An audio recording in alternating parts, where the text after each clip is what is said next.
66 વર્ષ જૂની શારદાબેન હોસ્પિટલને ખસેડવામાં આવશે. સરસપુરની શારદાબેન હોસ્પિટલથી 2 કિલોમીટર દૂર નરોડા રોડ પાસે અરવિંદ મિલના કમ્પાઉન્ડમાં 374 કરોડના ખર્ચે બની રહી છે નવી શારદાબેન હોસ્પિટલ. 1959માં બનેલી અને પૂર્વ વિસ્તારની ખૂબ જ અગત્યની અમદાવાદ મ્યુનિસિપલ કોર્પોરેશન સંચાલિત શારદાબેન હોસ્પિટલમાં પૂરતી જગ્યાના અભાવ અને બિલ્ડિંગ જૂની થઈ ગઈ હોવાને કારણે વર્ષ 2019માં નિર્ણય લેવાયો હતો. અદ્યતન સુવિધાવાળી નવી શારદાબેન હોસ્પિટલમાં હોસ્પિટલ બિલ્ડિંગ અને ઓપીડી બિલ્ડિંગ એમ મુખ્ય 2 બિલ્ડિંગ હશે.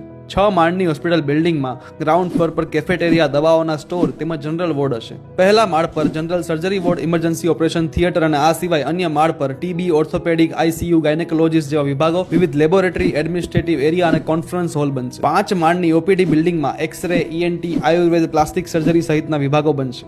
કુલ 880 બેડની આ હોસ્પિટલમાં 120 આઈસીયુ બેડ પણ બનશે અને 15 ઓપરેશન થિયેટર સાથેના એકદમ આધુનિક ઇન્ફ્રાસ્ટ્રક્ચરમાં રેસિડેન્શિયલ ડોક્ટરો માટે હોસ્ટેલ તેમજ બેઝમેન્ટ પાર્કિંગની સુવિધા અને બંને બિલ્ડિંગ માટે અલગ અલગ એન્ટ્રી એક્ઝિટ ગેટ પણ બનશે. હાલ મેડિકલ કાઉન્સિલ ઓફ ઇન્ડિયાની ગાઈડલાઈન મુજબ બંને બિલ્ડિંગના સ્ટ્રક્ચર બની રહ્યા છે અને આ તમામ કામ કોન્ટ્રાક્ટ કંપની R&D ડોબરિયા કરી રહી છે અને આ કામ ઓગસ્ટ 2025 સુધીમાં પૂરા કરવાની સમય મર્યાદા છે. એટલે સંભવિત રીતે 2026 પહેલા જૂની શારદાબેન હોસ્પિટલને નવી શારદાબેન હોસ્પિટલમાં શિફ્ટ કરી દેવાશે અને જૂની શારદાબેન હોસ્પિટલની બિલ્ડિંગ ખાલી થશે. હવે આ ખાલી બિલ્ડિંગનું શું થશે તેના અંગે હજુ કોઈ ચોક્કસ માહિતી સામે આવી નથી.